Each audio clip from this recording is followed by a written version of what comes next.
Now, Dstl and DASA, the guys that I'm going to let them do their own introductions, but Dan has been really instrumental in VFS over the last couple of years, huge advocate, as has Ben. Their organisations not only fund, but as I said, it's not about faceless organisations. These guys actually do stuff on the ground and try and make good things happen. So I am going to hand over to you guys, and I am told that there is an exciting interactive polling element as part of your event. So Dan, when you do start, if you can just let people know how you want them to do that, and then that's it from me. Is that okay? Great, thank you very much, Ed. Hello everyone, I'm Dan Stubbins from Dstl, the Defence Science and Technology Laboratory, and I'm presenting with my colleague Ben Whitaker from DASA, the Defence and Security Accelerator. Both of our organisations are part of the Ministry of Defence and invest heavily in innovation. So if I can just take the slide. He says.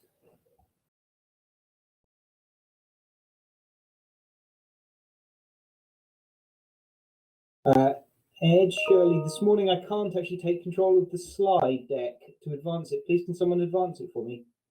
Thank you very much. Before I start, I'd just like you to hover your mouse over one of the 4 squares if you've heard of either of our organisations.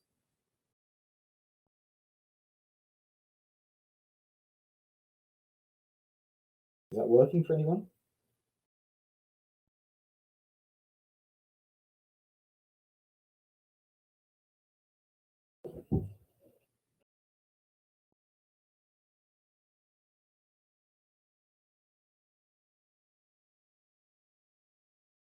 Oh, that's great, a real mix. Good to see a lot of you have heard of us. I think I'll need to do a bit of intro for those who haven't. Okay, so next slide, please.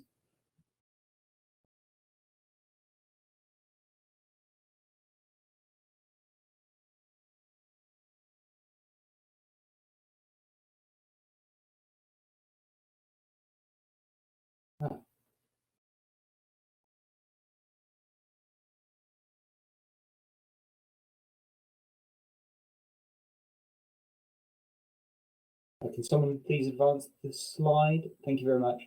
I've got presenter as well. That's great, thanks. So Dstl, we are the science inside UK defence and security. We're part of the Ministry of Defence, but also do work for many other government departments. Our aim is to deliver high-impact science and technology for defence, the security and the prosperity of the UK. We're based in the south, in Salisbury and up on the hill in Fareham, and we employ 4,500 people, but conduct half of our work externally. So last year, our turnover was around 700 million, and as you can see on this slide, about 318 million of that was spent externally with industry. The government places a 25% target on the ministry to work with small and medium enterprises. And last year, we were super pleased that we spent £86 million with small companies and innovators like yourselves, which represented 27%. So there's plenty of opportunity to work with both organisations. I'm responsible for delivering SME Searchlight, which is designed to find more companies and innovators to work with us and just make it easier to do so. The work that we do is broken into 22 different strategic capability areas, representing different areas of science, technology and innovation. The deeper red hexagons that you can see there represent the areas that are actively prioritised for external work. So many of these are systems areas. That's the design and testing of new systems and ways of operating them that the military and security forces can use, and the analysis of how effective that those systems are. So these are the areas where we expect more work to be flowing down through our contracts over the next year or so and reaching you. And I think I need to point out, it's not just building whole planes here. It's all the smaller innovations and changes that can make a difference to how well these things work for our forces and for the UK. So I'll talk a little bit about some of the opportunities we've got. So first, easy access intellectual property. This is where we make some of our IP available for free and for anyone to develop. It works with a really simple license and no royalties. We just want to know your plans for commercialization and the difference it's making to your business or the UK. Some of the feedback we've also had from industry is this uncertainty about how IP works when working with us. And I'll start now by making it really clear that in almost all cases, it resides with the company that develops it. Secondly, in the bottom left corner, you'll see the Look project. This is where you have an innovation that's very future focused and may address big problems like sustainability, but also could be disruptive and used in multiple ways. So in these cases, we can take a look, have a discussion, and may be able to provide some advice from the defence and security perspective that will help you. Thirdly, in the top right, you'll see we've got 2 Rumble events. These are 1-hour webinars, which start next week and then the week after.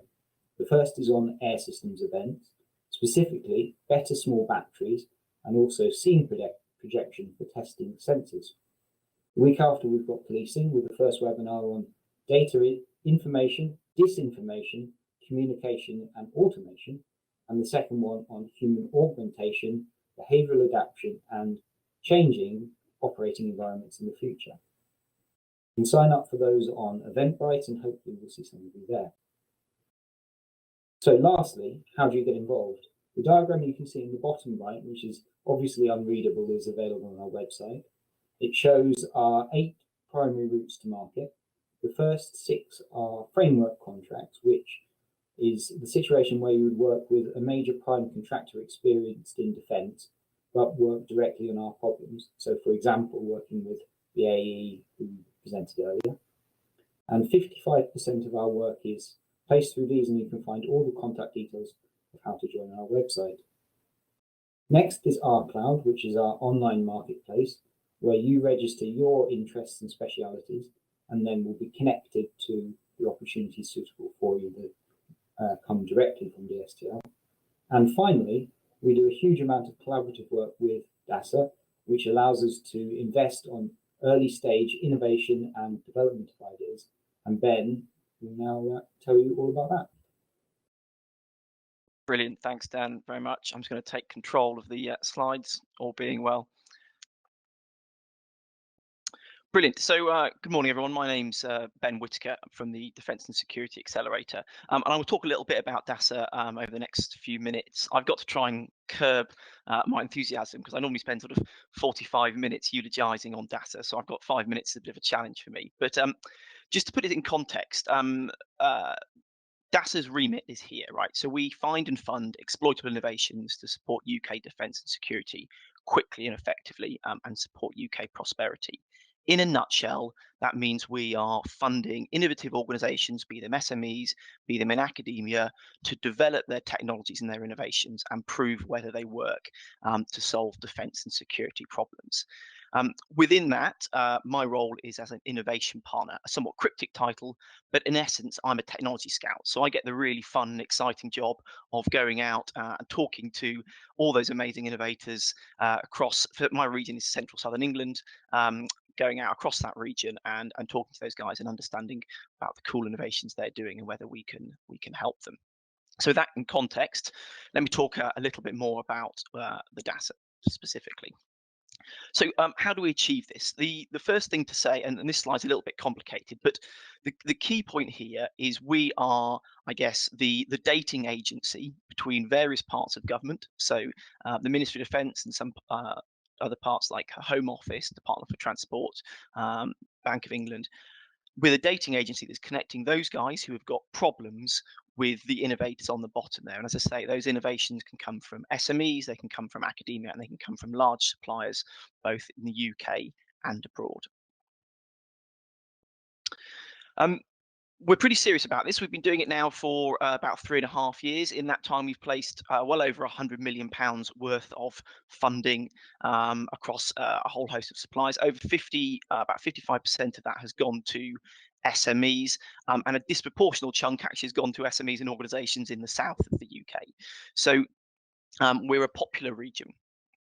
I guess what I should say is what we're interested in, and our scope is incredibly broad. So we cover all levels of development. So we can't fund the sort of manufacture of products, but what we can do is get you up to the stage of proving the viability and efficacy in meeting defence and security challenges.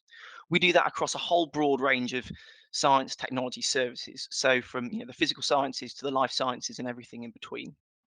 As I've said already, we work with anyone with a good idea, be that an inventor in their garden shed, be that up to a large prime. But the vast majority of our money does go to SMEs and academia. And we do that across a whole host of defence and security challenges.